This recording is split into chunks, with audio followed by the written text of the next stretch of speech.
মামা আজকে আমরা বিয়ে করলাম, আমাদের জন্য দোয়া করবেন। নেন মিষ্টি খান, দোয়া করবেন কিন্তু। নেন আরেকটা নেন।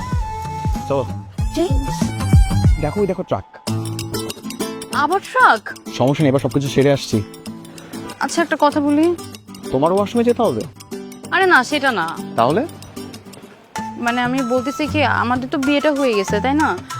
এখন একবার লাস্ট ট্রাই করে দেখি যে বাবা মা কি বলে। আমার মনে হচ্ছে এবার বাবা মা মেনেই নিবে। বিয়ের আগে যখন তোমার বাবার হাতে ধরা পড়ছিলাম তখন বন্দি করে রাখছিল, এবার বিয়ের পর যদি তাদের সামনে যাই সরাসরি গুলি করে মারবে। মেরে ফেলুক।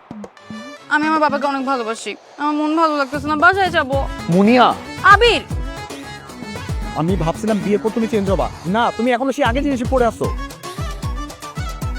কি ঝামেলার মধ্যে পড়লাম আমি?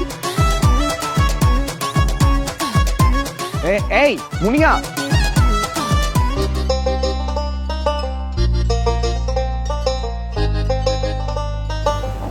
সবাই আছেন দেখছি। মা, বাবা, আমি ফিরে এসেছি। এতদিন যখন আমি পালিয়ে ফিরে আসতাম তখন আমার পাশে থাকতো আমার প্রেমিক, কিন্তু আজ আমার প্রেমিক আমার পাশে নেই। কিন্তু আজ আছে আমার স্বামী। আমরা বিয়ে করে ফেলেছি। আমরা চাইলে অনেক দূরে কোথাও পালিয়ে যেতে পারতাম, কিন্তু আমরা সেটা করিনি, কারণ আমি তোমাদেরকে অনেক ভালোবাসি বাবা। কিন্তু আমিও চাই আর কি তোমরা ওকে মেনে নাও, আর যদি না মেনে নিতে পারো তাহলে আমাদের জন্য দোয়া করো, আমরা যেন সুখে থাকতে পারি। এই, তোর স্বামী কোথায়?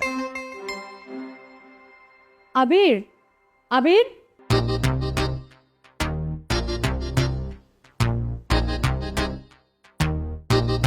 আসসালামু আলাইকুম আব্বা।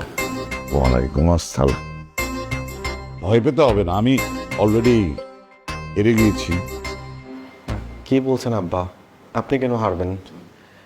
আমরা এই নিয়ে 19 বার পালানোর চেষ্টা করেছি, এবার তো সফলও হয়েছে, আমরা বিয়ে করে ফেলেছি। কিন্তু দেখেন, আপনার মেয়ে আবার ঘুরে ফিরে আপনার কাছে ফিরে আসছে। ওনাকে আপনাদের ছাড়া থাকতে পারবে না। ও আপনাকে অনেক ভালোবাসে।